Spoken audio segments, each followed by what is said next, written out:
आज का नाश्ता थोड़ा हटके। पोहा तो सबके घर में बनता है, लेकिन आज हम उसी पोहे को देने वाले हैं एक कम्प्लीटली न्यू ट्विस्ट।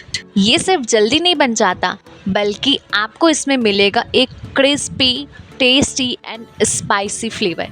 तो चलिए बिना ज़्यादा मेहनत के फटाफट से एक मज़ेदार सा नाश्ता बना करके तैयार कर लेते हैं। इसके लिए यहाँ पे मैंने 1 कप के करीब पोहा ले लिया है। पोहे को यहाँ पे 1 से 2 पानी अच्छी तरीके से धुल लेंगी, ताकि जो पोहे का कचरा है वो निकल जाए। तो ये लीजिए, यहाँ पे मैंने पोहे को अच्छी तरीके से धुल लिया है और यहाँ पे पोहा थोड़ी देर के लिए फूलने के लिए साइड में रखेंगे। तब तक के लिए नेक्स्ट प्रोसेस कर लेते हैं, जिसके लिए यहाँ पे एक मिक्सिंग बाउल में आधा कप के करीब सूजी डालेंगी और उसी कप से हम लोग 2 चम्मच के करीब डालेंगे दही। दही डालने के बाद से अब इसमें हम लोग थोड़ा सा पानी डाल करके इन तीनों चीज़ों को एक बार अच्छी तरीके से मिक्स कर लेंगे। तो ये लीजिए, यहाँ पे मैंने इसको बिल्कुल अच्छी तरीके से मिक्स कर लिया है और अब इसके अंदर डाल देंगे पोहा, जिसे हमने पहले से धुल करके रखा हुआ था। तो यहाँ पे पोहा भी फूल चुका है, तो बहुत ही ईजिली ये इसमें अच्छी तरीके से मिक्स हो जाएगा। तो एक बार इसे मिक्स करने के बाद से थोड़ी देर के लिए हम लोग इसे रेस्ट करने के लिए छोड़ देंगे, ताकि जो सारी चीज़ें हैं सूजी के साथ अच्छी तरीके से फूल जाए। तो कुछ देर के बाद से यहाँ पे हम लोग देखेंगे कि ये सारी चीज़ें बिल्कुल अच्छी तरीके से फूल चुकी है, यानी कि सेट हो चुकी है। तो एक बार हम लोग इसे चम्मच की हेल्प से इसे दबाते हुए मिक्स करेंगे, ताकि जो पोहे के मोटे मोटे दाने हैं वो अच्छी तरीके से मिक्स हो जाए।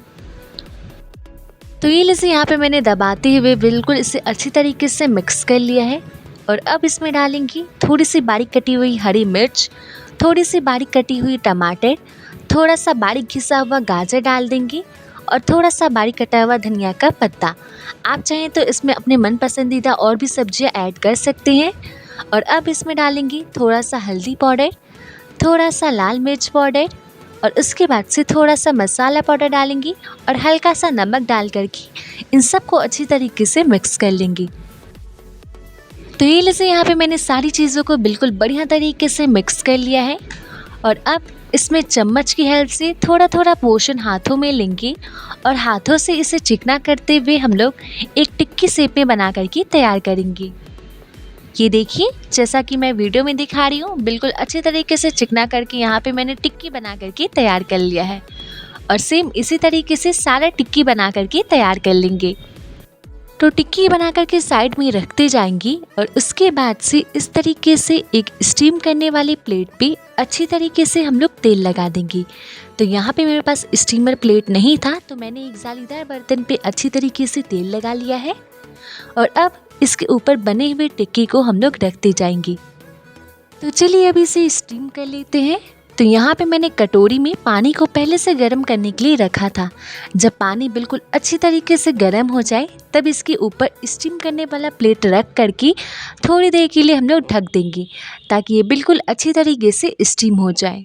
जब तक ये स्टीम हो रहा है, एक छोटा सा नेक्स्ट प्रोसेस कर लेते हैं, जिसके लिए यहाँ पे हम लोग छोटे से मिक्सिंग बाउल में 2 चम्मच के करीब मैदा डालेंगे। आप चाहें तो मैदे की जगह बेसन का भी यूज़ कर सकते हैं। उसके बाद से थोड़ा सा चिली फ्लेक्स और हल्का सा हल्दी पाउडर डाल करके पानी डालेंगी और उसके बाद से इसको मिक्स करते हुए एक पतली सी स्लरी बना करके तैयार कर लेंगी। तो यहाँ पे मुझे ये थोड़ी सी मोटी लग रही थी, तो हल्का सा पानी और डालेंगी और उसके बाद से मिक्स कर लेंगी। स्लरी बनाने का ये फ़ायदा है कि जब हम लोग नाश्ते को तेल में फ्राई करेंगी तो वो ज़्यादा तेल एब्जॉर्ब नहीं करेगा। तो स्लरी रेडी है, नेक्स्ट प्रोसेस की ओर चलते हैं। तो ये लीजिए, यहाँ पे ये बिल्कुल अच्छी तरीके से स्टीम हो चुका है। बस कुछ ही देर में, ज़्यादा टाइम नहीं लगेगा, 5 से 6 मिनट लगेगा और ये स्टीम हो जाएगा। तो अभी हम लोग इसे साइड निकाल के रख देते हैं। जब ये हल्का सा ठंडा हो जाए, तब हम लोग इसको इसमें से निकाल लेंगे और स्लरी में डुबो करके अच्छी तरीके से कवर कर लेंगे। तो बस इसको स्लरी में उलटते पलटते हुए चारों तरफ से इस स्लरी में कवर करने के बाद अब बिल्कुल इसको आराम से इसमें से निकाल लेंगी और उसके बाद से गर्मा गर्म तेल में डाल करके छान लेंगी। तो तेल यहाँ पे मैंने पहले से गर्म करने के लिए रखा था। तेल गर्म हो गया था, तो बस गर्मा गर्म डाल दिया और बस इसे उलटते पलटते हुए हम लोग अच्छी तरीके से इसमें छान लेंगे। तो यहाँ पे मैंने गैस का फ्लेम मीडियम रखा है और मीडियम फ्लेम पे ही मैं इसे अच्छी तरीके से छान लूँगी। तो फ्रेंड्स एक चीज़ आप नोटिस कीजिएगा, जब भी आप इस तरीके से स्लरी में डाल करके नाश्ते को छानेंगी तो वो ज़्यादा तेल एब्जॉर्ब नहीं करेगा। तो ये लीजिए यहाँ पे मैंने इसे उलट्टे पलट्टे हुए अच्छी तरीके से इसको छान लिया है और यहाँ पे आप देख सकते हैं कितना परफेक्ट कलर और टेक्सचर आया है। तो अब बस इसी तरीके से सारे नाश्ते को छान लेंगी और एक साइड प्लेट पे निकाल करके रख दी जाएंगी। तो ये लीजिए यहाँ पे हमारा मज़ेदार सा नाश्ता बन करके तैयार है। किसी को यकीन नहीं होगा कि आपने ये नाश्ता पोहे से बना करके तैयार किया है। तो फ्रेंड्स अगर आपको मेरी रेसिपी थोड़ी सी भी पसंद आई हो तो प्लीज़ वीडियो को लाइक कीजिएगा। चैनल पे पहली बार विजिट कर रहे हैं तो चैनल को भी ज़रूर सब्सक्राइब कीजिएगा। तो आप इंजॉय कीजिए क्रिस्पी करारी और मज़ेदार सा नाश्ता। मिलती हूँ आपसे नेक्स्ट वीडियो में एक नई रेसिपी के साथ। तब तक के लिए बाय बाय।